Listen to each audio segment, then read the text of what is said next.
大家好，欢迎收看《形影不离》。关于湖中央的特色小岛，咱们之前也聊过一些，大多数呢都位于欧洲。那今天咱们要聊的这座威廉施泰因岛也是位于欧洲，它就在德国下萨克森州汉诺威附近的施泰因胡德湖的中央。接下来提到的威廉施泰因岛就暂且简称为威廉岛吧，这样不绕口，聊得也更顺畅。现在的威廉岛已经是湖中心一个可爱的旅游度假胜地。德国人开玩笑说，这座湖心岛看上去也可以当作大流行期间隔离自己的理想场所。不过仔细想想也是，通常去往威廉岛唯一的方法就是从施泰因胡德和马尔多夫的码头乘船抵达。施泰因胡德湖长8公里，宽4.5公里，面积大约29.12平方公里。住在湖边的居民大都有自己的小艇和码头，大多数来湖边度假的游客都会选择去探寻一下湖水中央这座四四方方的神秘的威廉岛。当然还有一个办法可以不用坐船，直接就能走过去，那就是等到冬季湖面冰冻之后，被大雪覆盖的威廉岛似乎看不出独立于湖中央的感觉，但岛上的树木和建筑在平整且白茫茫的湖面上会显得很突兀，同时又比较特别。其实威廉岛最早是一座坚不可摧的军事堡垒，后来又建立了军事学校和研究中心，再后来又变成了防逃跑的监狱岛。如今的威廉岛则完全变成了一个浪漫的旅游度假胜地，曾经的监狱堡垒也变成了博物馆。这座德国最小的有人居住的岛屿看上去不大，也显得样貌平平，但它却有着德国历史上最重要的意义。当然，访问威廉岛最佳的时期还是在湖水融化的时候。一旦你坐上游船，从湖边朝威廉岛进发，你会越来越感觉到即将前往一个独一无二的世外桃源。威廉岛甚至在整个欧洲的历史和建筑中都是无与伦比的。那我们就一起去探究一下这座连接过去和现在的威廉岛背后有趣的历史故事吧。威廉岛之所以以威廉为名，因为他是由尚姆堡佩利比克堡郡的统治者7年战争中的重要指挥官威廉·尚姆堡佩利伯爵设计建造的。早在1761年，乔治一世的孙子威廉伯爵制定了在施泰因胡德湖中央建造人工岛的计划。实际上，他是想建造一座军事堡垒，以在动荡时代保证尚姆堡佩利比克堡郡的安全。按照威廉伯爵的设计方案，当地渔民先用船把大量的石料运到湖中央，渐渐地形成了一座岛屿基台，然后又花了5年时间填满主岛和16个次岛，最终形成了一个以主岛为中心，四周16个相互连接的卫星岛所组成的星形要塞。在堡垒开工建造10年后的1771年，为了确保在理论和实践上对下一代领导人进行全面彻底的培训，威廉伯爵建立了这样一个培训设施，威廉岛军校正式在岛上成立了。当时的星形要塞也被称为星跳，也就是说，威廉岛是一个有4个堡垒的星跳。岛上的堡垒在现代堡垒中具有与城墙塔楼相同的功能，优点是没有盲点，它们安置了全方位的炮台，而在看似地下的拱形房间中可以储存大量的弹药和食物。所以早期的威廉岛在2个方面具有特殊的军事意义，一是德国北部最大的军事要塞堡垒，二是受人尊敬的军事学校所在地。除了这些，威廉岛上还保留有更具意义的重要发明，那就是德国建造的第1艘潜艇。1762年，工程师兼军官普雷托里乌斯提交了一份从尚姆堡佩利的维希河到葡萄牙里斯本之间的邮轮设计草案。该设计设想了一种鱼形的橡木结构，配备船帆，在水下航行时由船内可移动的尾鳍推动。这邮轮又被称为施泰因胡德梭鱼潜艇。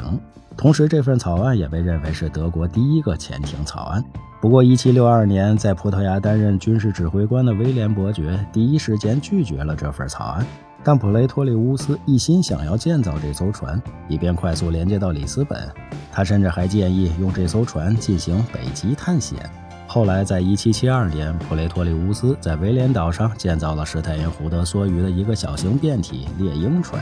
据说在施泰因胡德湖中还成功潜水了12分钟，但也有人质疑此说法，因为湖水最深只有2.9米。现在潜艇的设计图模型和建造计划就保存于威廉岛上的军事博物馆中。到了1774年，威廉岛主岛的城堡中新增建了一座塔楼，威廉伯爵在塔楼中设立了一个天文台，用于观察天空星象。从建成之初就一直作为军事堡垒的威廉岛，历史上也仅经历过一次战斗检测，那就是1787年黑森州围城战中，他成功地阻击了黑森卡塞尔公爵的围攻部队。大约在18世纪后期，威廉伯爵去世之后，岛上的军校迁出到比克堡。由于威廉岛独特的地理位置以及拥有着各个小岛相对独立的空间，因此呢，这里又被改造成了一个防逃跑的国家监狱。从1804年到1814年的10年间，威廉岛发生了翻天覆地的变化。四周分散的小岛通过填埋湖床与主岛相连，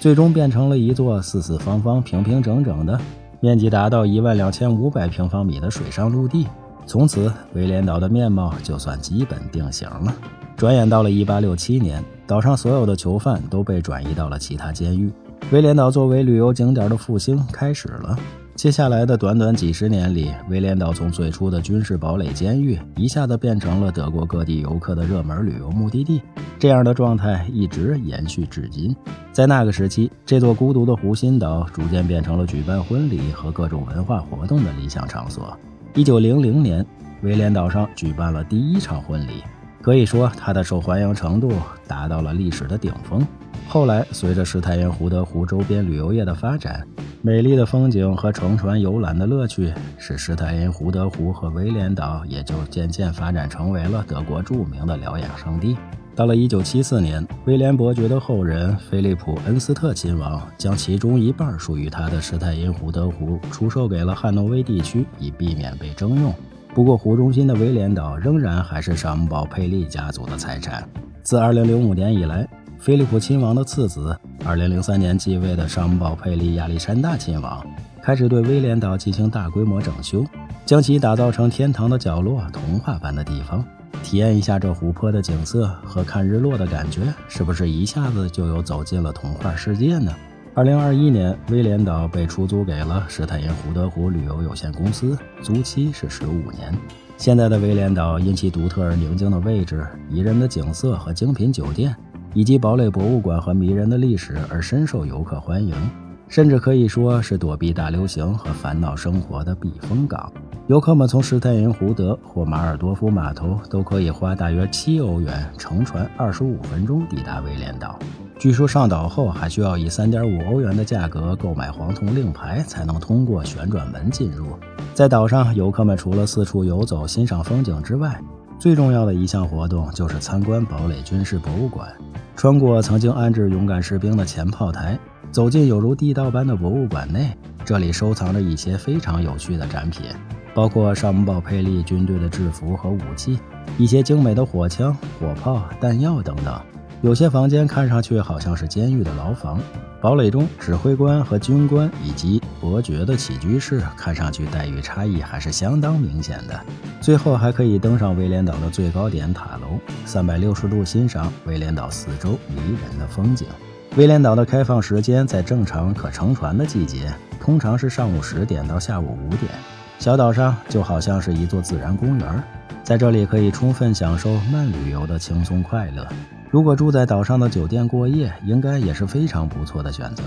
双人间的价格大概是130欧元。为了让游客更近距离享受到世外桃源般的美景，酒店房间里都没有安装电视。据说360度湖景就是最好的替代品。当然，无线 WiFi 一定是免费提供的。岛上的餐厅提供的大多是葡萄牙小吃和美食美酒，绝对营造出一种纯粹的假期感觉。威廉岛不仅可以举办浪漫的婚礼，同时还会不定期举办独特的海岛音乐会。想象一下，夜晚置身其中，听着音乐，是不是也真的有一种海岛度假的感觉呢？这样的一座可爱的湖心小岛，你喜欢吗？来自旅行长一点姿势，有什么问题请留言，欢迎转发点个赞。最后别忘了下期内容更精彩，我们形影不离。